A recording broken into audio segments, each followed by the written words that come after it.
नाशिकमधल्या नामांकित आयटी कंपनीमधील महिला कर्मचाऱ्यांचं लैंगिक शोषण आणि धर्मांतर या प्रकरणाचा तपास आता केंद्रीय यंत्रणांकडून होण्याची शक्यता वर्तवली जाते। NIA, ATS आणि CBI या प्रकरणाचा तपास करण्याची शक्यता आहे। SIT कडून या प्रकरणाची महत्त्वाची माहिती या तिन्ही केंद्रीय तपास यंत्रणांना कळवण्यात आली। लैंगिक शोषण आणि धर्मांतराच्या प्रकरणामध्ये मोठा रॅकेट असल्याचा संशय आहे। लैंगिक शोषण प्रकरणामधील तौसिफ अत्तार, रजा मेमन, शाहरुख कुरेशी, शफी शेख, आसिफ शेख हे आरोपी न्यायालयीन कोठडीत आहेत। तरुणीच्या तक्रारींकडे दुर्लक्ष करणारी HR अश्विनी चेनानी ही सध्या पोलिसांच्या कोठडीत आहे, तर आरोपींच्या गुन्ह्यामध्ये सहभागी असणारी निदा खान ही मात्र अद्याप फरार आहे।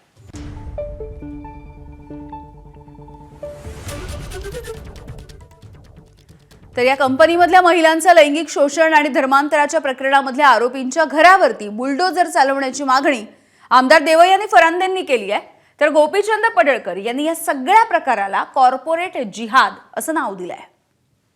आमच्या तिन्ही आमदारांची आमची मागणी आहे की हे जे कोणी सगळे तथाकथित नालायक या गावाचं नाव बदनाम करतायत त्यांच्या घरावरती बुलडोजर फिरवावा ही आमची माननीय मुख्यमंत्री महोदयांकडे मागणी राहणार। आणि धर्मांतरण पण अतिशय गंभीर आहे।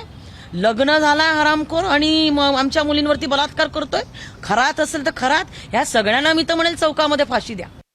नाशिक मधलं जे प्रकरण समोर आलेलं आहे, IT सेक्टरमध्ये उच्च शिक्षण घेतलेल्या मुलींना सुद्धा टार्गेट केलंय।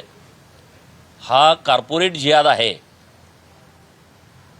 नाशिकमध्ये जो प्रकार घडलाय तो अत्यंत गांभीर्याने घेण्याची आवश्यकता आहे। नवी मुंबईच्या वाशी बाजार समितीमध्ये कोकणामधील हापूस आंब्याची आवक झाली आहे। 40 ते 45 हजार पेट्या वाशी मार्केटमध्ये, 4 डझन हापूसची पेटी 2 ते 4 हजार रुपयांना। आखाती देशामधल्या युद्धाचा कांदा उत्पादक शेतकऱ्यांना मात्र फटका। कांदा निर्यात न झाल्यामुळे बाजारामध्ये आवक वाढली आहे। परिणामी कांद्याला 10 ते 12 रुपये किलोचा भाव मिळतोय। शेतकरी आर्थिक संकटात। अजित पवार यांच्या विमान अपघाताच्या नंतर ब्लॅक बॉक्सचा डेटा 15 दिवसांमध्ये सार्वजनिक करण्याचं आश्वासन देण्यात आलं होतं, मात्र 2.5 महिने झाले पण अजूनही साधा CCTV फुटेजही समोर आलेलं नाही। राष्ट्रवादीचे नेते अमोल मिटकरी यांचा आरोप।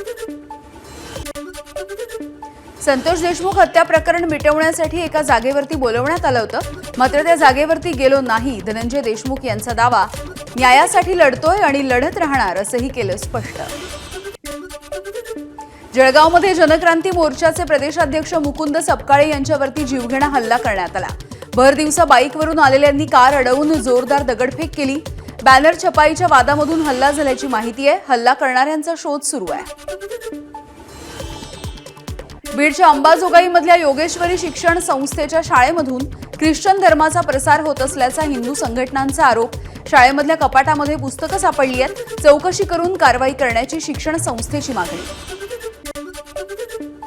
पुण्यामध्ये 8वीतल्या विद्यार्थिनीचा ऑफिस बॉयकडून लैंगिक छळ। खासगी कोचिंग क्लासमधला धक्कादायक प्रकार आहे। ऑफिस बॉयला बेड्या ठोकण्यात आल्यात। पोक्सोच्या अंतर्गत गुन्हा दाखल।